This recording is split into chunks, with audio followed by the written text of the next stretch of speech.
മാതൃഭൂമി അന്താരാഷ്ട്ര അക്ഷരോത്സവത്തിന്റെ 7ാം പതിപ്പിന് അനന്തപുരിയുടെ മണ്ണിൽ ഔദ്യോഗികമായി തുടക്കമായിരിക്കുകയാണ്. മലയാളത്തിന്റെ മഹാനടൻ, പ്രിയ നടൻ മോഹൻലാൽ അക്ഷരോത്സവം ഉദ്ഘാടനം ചെയ്തു.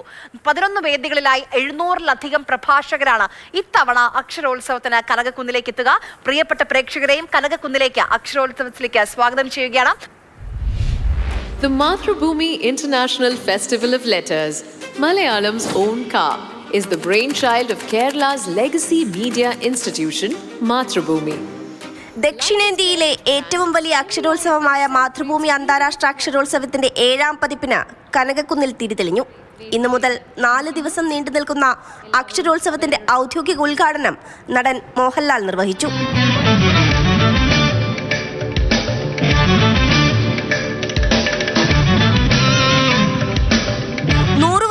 മലയാള ഭാഷാ നോവലുകളിലെ 10 കഥാപാത്രങ്ങളെ കഥയാട്ടം എന്ന പേരിൽ അവതരിപ്പിക്കാൻ ലഭിച്ച ഭാഗ്യത്തെക്കുറിച്ച് മോഹൻലാൽ സംസാരിച്ചു. ഒപ്പം പി കുഞ്ഞിരാമൻ നായരുടെ കളിയച്ചനിലെ വരികൾ സദസ്സിനായി ആലപിച്ചു. എഴുത്തുകാരുടെ കൈപ്പടയിലുള്ള തിരക്കഥ വായിക്കുക എന്നതൊരു പുസ്തകം വായിക്കുന്നതിൻ്റെ അതേ അനുഭൂതി തരുമായിരുന്നു.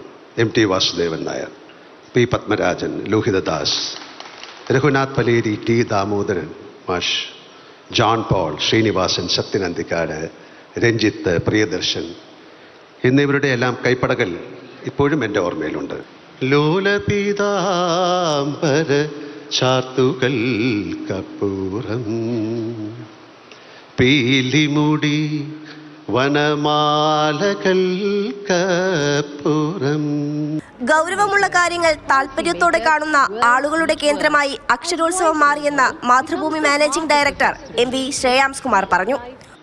ഇവിടെ എല്ലാവരും രജിസ്റ്റർ ചെയ്ത് പണമടച്ചിട്ടാണ് ഇവിടെ ഇതിൽ പങ്കെടുക്കാൻ വരുന്നത്. അതിന് കാരണം പണത്തിന് വേണ്ടിയിട്ടല്ല, മറിച്ച് ഇവിടെ വരുന്നവർ ഈ വിഷയത്തിൽ താല്പര്യമുള്ളവരായിരിക്കണം, അതിന് ഗൗരവത്തോടുകൂടി കാണണം. ഗൗരവമായ വിഷയങ്ങൾ ചർച്ച ചെയ്യുന്നൊരു വേദിയാണ്. അതുകൊണ്ടാണ് ചെറിയൊരു രജിസ്ട്രേഷൻ ഫീസ് ഞങ്ങൾ വെക്കാൻ നിർബന്ധിതരായത്. പ്രമുഖ വ്യവസായി MA യൂസഫ് അലി ഉദ്ഘാടന ചടങ്ങിൽ മുഖ്യാതിഥിയായി. എഴുത്തുകാരി KR മീര, സ്വിസ് എഴുത്തുകാരൻ യോനസ് ലൂഥർ എന്നിവർ മുഖ്യപ്രഭാഷണം നടത്തി. Mathrubhumi chairman and managing editor PV Chandran, Mathrubhumi ഡയറക്ടർമാരായ MS മയൂര, MS ദേവിക എന്നിവർ ചടങ്ങിൽ പങ്കെടുത്തു. മാതൃഭൂമി ന്യൂസ്, തിരുവനന്തപുരം.